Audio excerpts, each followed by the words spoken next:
Hello everyone, स्वागत है आपका मेरे यूट्यूब चैनल शिवा राजवंशी पे। तो आज हम लोग chapter number 1 reproduction organism class 12 का करने वाले हैं। इसमें हम लोग आज इंट्रोडक्शनरी लेक्चर है बेटा हम लोगों का। इसमें हम लोग लाइन बाय लाइन एक्सप्लेनेशन करेंगे, बिल्कुल एनसीईआरटी की प्लस नोट्स। ठीक है, तो देखो पहली लाइन क्या कह रही है, each and every organisms can live only for a certain period of time. बोल रहा है कि जितने भी लाइवली ऑर्गेनिजम्स में हमारी अर्थ पे जो रह रहे हैं, सर्वाइव कर रहे हैं, बोला जा रहा है कि उनका एक सर्टेन टाइम ऑफ पीरियड है। ऑब्वियसली सी बात है यार, जो आया है वो गया भी है ना। हर किसी का एक अपना अपना लाइफ जीने का एक टाइम पीरियड है। इसके बाद जो हमारी सेकेंड लाइन है, the period from birth to the natural death of an organism represent its life span. देखो यहाँ पे एक टर्म यूज़ हुई है, ये इंपॉर्टेंट टर्म है बेटा, लाइफ स्पैन। लाइफ स्पैन क्या होता है बेसिकली? देखो लाइफ स्पैन बेटा वो होता है कि जब कोई बच्चा पैदा हुआ है, उसकी बर्थ हुई है और वो एक नेचुरल डेथ मरता है। नेचुरल डेथ, ठीक है। उसकी क्या हो गई है बेटा, एक बेबी हुई है, उसका बर्थ हुआ है और उसकी अब यहाँ पे डेथ हो चुकी है, लेकिन एक नेचुरल तरीके से। ठीक है, एक नेचुरल तरीके से जब डेथ होती है उसे हम कहते हैं नेचुरल डेथ कहते हैं बेटा, तो उसे ही कहते हैं हम लाइफ स्पेन। ठीक है, अब देखो अगर कोई एक बच्चा है और अभी वो जस्ट सपोज, ये मैं किसी को वो नहीं कर रहा, एक आपको समझाने के लिए एग्जांपल दे रहा हूँ, और वो 7 साल का हुआ या 8 साल का हुआ, किसी कारणवश उसकी डेथ हो जाती है। कारणवश, समझ रहे हो, it's not a natural death. इसको आप नेचुरल डेथ में, अगर कारणवश हो गया है तो नेचुरल डेथ में इंक्लूड नहीं होगा। कारणवश कोई एक्सीडेंट हो सकता है, छत पर से गिर सकता है, कुछ भी खेलते खेलते अगर उसकी डेथ हो जाती है बच्चों, तो ये काउंट नहीं होगा नेचुरल डेथ में, तो ये एक एक्सीडेंटल डेथ कहलाएगी। लेकिन अगर वही बच्चा अपनी पूरी लाइफ जी गया, एक पूरी लाइफ इन द सेंस होता है एक ह्यूमन की 100 ईयर्स, और वैसे आजकल तो बच्चे, आजकल तो उम्र रही नहीं किसी की, इन द सेंस लोग 85 तक में आजकल निकल लेते हैं, क्योंकि आजकल वो वाला ज़माना नहीं रहा है। ठीक है, पॉल्यूशन बहुत है और भी बहुत सारी चीज़ें हैं जो बढ़ चुकी हैं, जिससे हमारी लाइफ घट चुकी है। बाकी सारी चीज़ें बढ़ रही हैं जिससे हमारी लाइफ घट गई है। मानते हो इस बात को? तो कमेंट में ज़रूर लिखना। देखो आगे हम लोग बात करते हैं, life span of a few organisms are given figure 1.1। Several other organisms are drawn for which you should find out their lifespan and write in the spaces provided। बोल रहा है कि आपको नेक्स्ट पेज पे कुछ स्पेस, कुछ print के pictures provide किए गए हैं, जिसके नीचे आपको लाइन प्रोवाइड की गई है, वहाँ पे आपको उसके लाइफ स्पैन, उसका टाइमिंग लिखना है, वो कितने टाइम जीते हैं। तो ठीक है, लिख लेंगे, अभी नेक्स्ट पेज पे जाएंगे तो लिखेंगे। नेक्स्ट बेटा, ये तो पूरी फालतू की चीज़ें हैं, जो इसमें काम की चीज़ें देखो वो ये है, you may note that lifespan of organisms are not necessarily correlated with their size। बोल रहा है कि लाइफ स्पैन या फिर लाइफ टाइम कभी भी साइज पे कोरिलेट नहीं करता। इसका एक बेस्ट एग्जांपल दूं आपको बेटा, तो इसका बेस्ट एग्जांपल एक पैरेट, पैरेट और तोता। जी हाँ, पैरेट और सॉरी क्रो, पैरेट और क्रो। तो देखो पैरट और क्रो, इनका साइज़ तो बेटा सिमिलर होता है, इनके फैदर सेम है, इनमें सिमिलरिटीज़ तो बहुत सारी हैं। इनकी चोंच है, उसकी भी चोंच होती है, पैरट की भी चोंच होती है, क्रो की भी चोंच होती है, फैदर दोनों के होते हैं, पंजे दोनों के होते हैं। ठीक है, खाने का तरीका एक होता है, दोनों ही चोंच से खाते हैं। लेकिन फिर भी यार इनके डिफरेंस देख रहे हो आप, इनके लाइफ में डिफरेंस देखो। अगर मैं बात करूं वहीं अगर आपके पैरट की, तो पैरट बेटा 140 ईयर्स जीता है, और जो क्रो है वो सिर्फ 15 ईयर्स जीता है। मतलब सिमिलर इनका वो है, साइज़ है, सिमिलरिटी इनमें बहुत सारी हैं, लेकिन फिर भी जीने का वो देखो, इनका एक 15 ईयर जी रहा है सिर्फ, और पैरट 140 ईयर्स। तो इसलिए हम कह नहीं सकते कि साइज़ भी मैटर करता है हमारी, और बाकी में साइज़ नहीं मैटर करता यार। कोई छोटी हाइट का या फिर कोई बड़ी हाइट का, या कोई काला इंसान या कोई गोरा इंसान ज़्यादा, अगर कोई ऐसा हो ना, अगर साइज़ मैटर करे या फिर कुछ ये इन इन चीज़ों में से कुछ मैटर करे, तो इस तरीके का गोरा इंसान जल्दी मर जाए और काला इंसान ज़्यादा जी जाए, या काला इंसान ज़्यादा जल्दी मर जाए और गोरा इंसान ज़्यादा जी जाए, या छोटा इंसान बड़ा इंसान, तो ये सब फालतू की बातें हैं, साइज़ मैटर नहीं करता। ठीक है, जो हमारी अब नेक्स्ट चीज़ है इसमें वो है बेटा, यहाँ पे क्रो और पैरट का आप लोगों ने ये एग्जाम्पल देख लिया है, very different yet their life span show wide difference. अब यहाँ पे आ जाओ सिमिलर, सॉरी ये हमारा वो हो गया है, सिमिलर, ये similarly a mango tree has a much shorter life span as compare to peepal tree. अब यहाँ पे अगर मैं तुम्हें एक बेस्ट एग्जांपल दूँ मैंगो ट्री और पीपल ट्री का, ठीक है, अब तुम लोग बोलोगे यार हैं तो दोनों ट्री भाई, कैसे तू बोल रहा है भाई, मैं कहाँ बोल रहा हूँ दोनों ट्री नहीं है, लेकिन वही बात कर रहा हूँ ना, ये सारी चीज़ें मैटर नहीं करती, साइज मैटर नहीं करता, सिमिलरिटीज़ मैटर नहीं करती हैं, मैटर करती है उन दोनों की ग्रोथ। देखो मैंगो और कौन सा ट्री था, पीपल ट्री, दोनों हैं ट्री लेकिन फिर भी इनका डिफरेंस बहुत ज़्यादा है, ठीक है। तो यही बात समझाना मैं चाह रहा था तुम लोगों के, साइज सिमिलरिटीज़ ये सब मैटर नहीं करता यार इन सब चीज़ों में। ओके बच्चों, अब देखो आगे बढ़ते हैं हम लोग फर्दर। इसके बाद द रुको, what ever with the life span death of every individual organism is certainty. देखो हर एक ऑर्गेनिजम्स की डेथ हो ये तो एक नॉर्मल सी बात है, ठीक है, क्योंकि जब कोई आया है तो उसे जाना भी है। No individual immortal except single celled organism, कोई भी अलग नहीं है, और यहाँ तक की बात करें सिंगल सेल्ड की तो वो भी जाने जाने हैं। फिर नेक्स्ट देखो, बेसिकली बेटा ये तो बिल्कुल फालतू की चीज़ है, मैं यहाँ पे लिख सकता हूँ बड़ा बड़ा शब्दों में फालतू, ठीक है, ये सारी फालतू की चीज़ें हैं। हम लोग फर्दर मूव ऑन करते हैं, और बाकी yes we are taking about reproduction something that we take for granted, और मतलब जितनी भी सारी चीज़ें हैं सब किस पे बेस्ड है, रिप्रोडक्शन पे। यही बोला जा रहा है कि कोई भी ऐसा बंदा नहीं है जो बिल्कुल अमर बन के आया है अर्थ पे, एक ना एक दिन आया है तो उसे जाना भी है। इस पेज में इम्पॉर्टेंट चीज़ बेटा यही थी, ये वाला लाइफ स्पैन, इसकी भी मैं आपको डेफिनेशन देता हूँ आगे। देखो next, move on to the next page, हो जा भाई नेक्स्ट।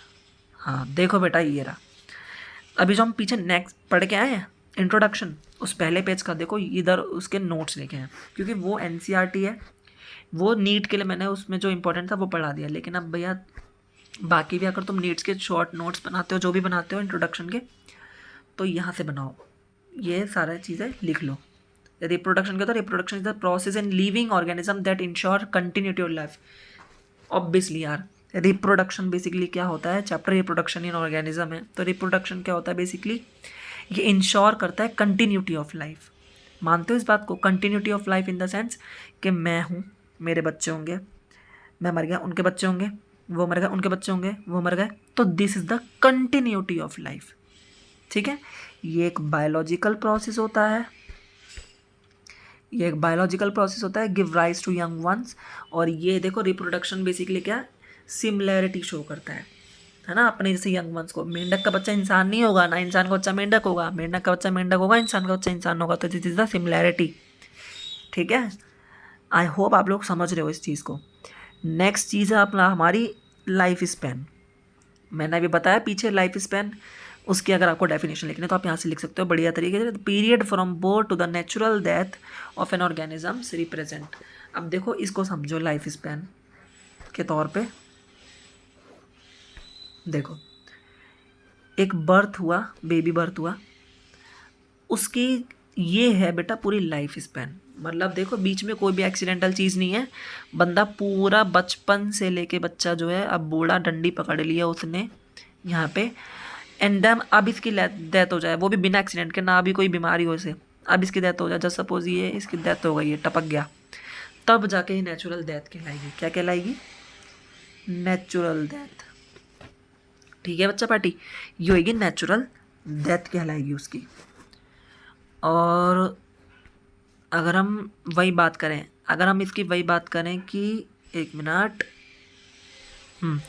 अगर जब सपोज ऐसा ना हो, मतलब मैं आप लोग को समझाने के लिए, मैं किसी को कब वो नहीं कर रहा, जज नहीं करना यहाँ पे।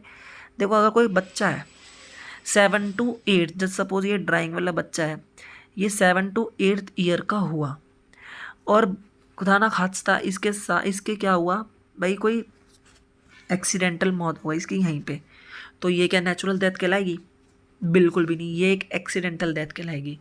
या फिर इस बच्चे की मौत इतने बड़े में हुई, वो भी एक कार के ठोकने से या फिर कुछ और चीज़, तो भी it's not a natural death. Natural death वो होती है, बार बार रिपीट कर रहा हूँ, birth to natural death without any accidental और एनी कॉज, कोई भी बीमारी के, ठीक है, तो वो होती है नेचुरल डेथ। देखो बेसिकली रिप्रोडक्शन यहाँ पे दो टर्म दे रखे हैं। रिप्रोडक्शन कितने टाइप्स का होता है हम इसमें पढ़े, देखो मेन मुद्दा तो यही है हम इस टॉपिक में, ए सेक्सुअल और सेक्सुअल, इसी के बारे में ब्रीफली पढ़ना है। ए सेक्सुअल क्या होता है, सिंगल पेरेंट, सेक्सुअल क्या होता है, टू पेरेंट्स, ठीक है बच्चों। चलो अब फर्दर मूव ऑन करते हैं हमारे नेक्स्ट स्लाइड पे। देखो अब यहाँ पे ये लिखो एलिफेंट, एलिफेंट का मैं बोलता जा रहा हूँ, आप लोग लिखते जाओ अपने उसमें। एलिफेंट का क्या होता है, 60 to 90 ईयर्स तक जीती है एलिफेंट। कितने, मैं यहाँ पे लिख रहा हूँ एलिफेंट 60 to 90 ईयर्स तक। अपनी एनसीईआरटी में लिखो, अभी लिखो, अभी कोई कंजूस ही नहीं। और डॉग कितना, 25 to 30 ईयर्स, ये 2 है बेटा, 25 to 30 ईयर्स। बटरफ्लाई दे रखा है, क्रो दे रखा है, बनाना ट्री, सॉरी बनाना ट्री कितना होता है, 25 ईयर्स। कितना, 25। आई होप आप इसका स्क्रीनशॉट ले लिए होंगे या उतार लिए होंगे, स्पीड बढ़ाओ। बनाना ट्री कितना, 25 ईयर। नेक्स्ट हमारा काव आ गई है, काव आ गई है 20 to 25, ठीक है। और पैरट हमें दे रखा है 140 ईयर्स। क्रोकोडाइल दे रखा है 60 ईयर्स। अब बात आती है हॉर्स की, तो हॉर्स हमें 60 ईयर्स बोल रखा है यहाँ पे हॉर्स की। और देखो ज़रूरी नहीं है इतने पे कोई जिए, ठीक है, बहुत सारी स्पीशीज़ होती हैं हर एक उसमें। तो अब देखो बर्ड, अब फ्रूट फ्लाई, फ्रूट फ्लाई कितनी होएगी, 2 वीक्स। कितनी, 2 वीक्स। ये आप लिख लो यहाँ पे, मेरे आ नहीं पाया, 2 वीक, ये लिखा 2 वीक, 2 वीक, ठीक है। मिटा दूँ, हटा दूँ, हटा दिया फ्रूट फ्लाई। अब आता है राइस प्लांट। राइस प्लांट होता है बेटा 3 to 4 मंथ। खाते हो इतना तो याद, इतना तो जानकारी रखो। टॉर्टॉइस क्या होता है, 100 to 150 ईयर्स तक जीता है टॉर्टॉइस, दे रखा है आपके एनसीईआरटी में। बनियन ट्री बेटा, बनियन ट्री, बनियन ट्री कितना, 200 to 300, ये बनियन ट्री, ये रहा, ठीक है। बनियन ट्री कितना, 200 to 300 ईयर्स तक इसकी लाइफ स्पैन होती है। हटा दूँ, हटा दूँ, हटा दिया, ठीक है। आपका ये वाला पेज भी कवर हो चुका है। नेक्स्ट स्लाइड पे मूव ऑन करते हैं बच्चों। ये रही हमारी नेक्स्ट स्लाइड। इसमें देखो जो नोट्स में पढ़ा है इसमें वही लिखा हुआ है, लेकिन मैंने आपसे बोला एनसीईआरटी पढ़ाऊंगा तो पढ़ाऊंगा, नोट्स भी दूंगा तो दूंगा, तो एनसीईआरटी पढ़ते हैं, अब नोट्स हो चुके हैं। Reproduction is defined as biological process. Reproduction क्या होता है, एक बायोलॉजिकल प्रोसेस होता है, ठीक है। रिप्रोडक्शन क्या होता है, बायोलॉजिकल प्रोसेस होता है in which an organisms give rise to young ones similar to itself. Similar to itself के ऑर्गेनिजम्स उसमें होते हैं, मतलब रिप्रोडक्शन के थ्रू, जैसे माँ बाप, ह्यूमन के बेबी ह्यूमन ही होंगे, ठीक है। The offspring grow mature and in turn produce new offsprings. देखो अब जैसे पेरेंट्स हैं, पेरेंट्स के बच्चे हुए,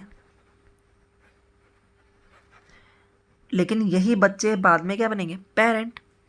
फिर वही पेरेंट दोबारा क्या देंगे, बेबी। फिर यही बेबी दोबारा पेरेंट बनेंगे। So this is the cycle, और वो यही बोल रहा है कि उनके ऑस्फरिंग्स ये कंटिन्यूटी रहेगी। Thus there is a cycle of birth, growth and death. Obviously यार हमारी एक साइकिल चल रही है बच्चों, जिसको कोई नहीं मिटा सकता, ना कोई अमर माइकल लाल जो मिटा दे। क्या है वो साइकिल, कि भैया बर्थ हुई है तो ग्रोथ भी होगी, और भैया ग्रोथ हुई है तो डेथ भी होगी, इसमें कोई शक नहीं है, ठीक है। तो this is birth, growth and then death, ठीक है। नेक्स्ट आ जाओ, ये हम पढ़ चुके हैं death. Reproduction enables the continuity of species generation after generation. यार जो मैं लाइन बोल रहा हूँ ना, वही सारी लाइन दोबारा दोबारा आ रही हैं जो मैं आपको पहले बोल चुका हूँ, sorry. Reproduction enables the continuity, मैंने बोला यार अभी के रिप्रोडक्शन कंटिन्यूटी शो करता है। रिप्रोडक्शन क्या शो करता है, कंटिन्यूटी। क्या शो करता है रिप्रोडक्शन, कंटिन्यूटी शो करता है रिप्रोडक्शन। जनरेशन टू जनरेशन, क्योंकि उसके बेबी हुए वो उसको संभालेंगे, फिर उनके बेबी हुए वो उनको। This is the continuity of life. You will study, learn in chapter number 5th, principle of inheritance and variations, how genetic variation is created and inherited during reproduction. यहाँ पे बोला गया है कि how genetic variation is created, किस तरीके से genetic variations होते हैं, ये सब हम चैप्टर नंबर 5th में पढ़ेंगे. मतलब वेरिएशंस इन द सेंस किस तरीके से इंसान का बच्चा इंसान होता है, तो ये तो एक जेनेटिक वेरिएशंस होते हैं ना बेटा, तो ये हम ब्रीफली पढ़ेंगे चैप्टर नंबर 5th में.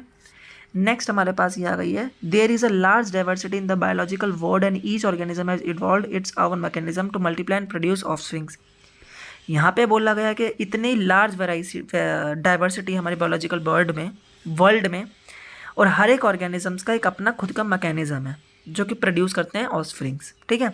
The organisms habitat, it's internal psychology and several other factors are collectively responsible for how it reproduces based on whether there is participation of one organisms or two in the process of reproduction. मतलब अगर one और to basically involvement होगी चीज़ों की तो उसको हम क्या कहते हैं, रिप्रोडक्शन कहेंगे. If two types of reproduction, basically देखो रिप्रोडक्शन कितने टाइप्स की होती है, टू टाइप्स की होती है. एक तो हमारी सेक्सुअल, दूसरी होती है हमारी सेक्सुअल. मैंने आपको अभी नोट्स में भी अपने बता दी थी ये बात तो. और सेक्सुअल में, एसेक्सुअल में बेटा क्या होता है बेसिकली, देखो यहाँ देखो, when offsprings is produced by a single parent with और without the involvement of gamete formation. जब ऑफस्प्रिंग की सिंगल पेरेंट के साथ मीटिंग होती है, और मतलब सिंगल पेरेंट है इन्वॉल्व, और गैमेट फॉर्मेशन हो भी सकती है और नहीं भी हो सकती, विद और विदाउट. ठीक है. So this basically called the reproduction is asexual. Next आती है हमारी सेक्सुअल रिप्रोडक्शन की बात. सेक्सुअल रिप्रोडक्शन में क्या होता है बेटा, हमारे when two parents opposite sex होता है, बिल्कुल हमारे एसेक्सुअल के sexual participant in the reproduction process and also involve fusion of male and female gamete. Sexual में क्या होता है, मेल और फीमेल गैमेट का रोल होता है. आप लोग को भी ये बात पता है कि मेल और फीमेल गैमेट का ही पूरा फंडा है हमारे सेक्सुअल में. तो ये हमारे इनके गैमेट फ्यूज़ करते हैं, फ्यूशन होती है यहाँ पे, एंड देन क्या मिलता है हमें, सुंदर सा बेबी, गर्ल और बॉय, कोई भी मिल सकता है, नो मैटर. ठीक है. तो ये होता है हमारा सेक्सुअल रिप्रोडक्शन, और हम इसमें भी पढ़ेंगे सेक्सुअल रिप्रोडक्शन हमारे ऑर्गेनिजम्स में.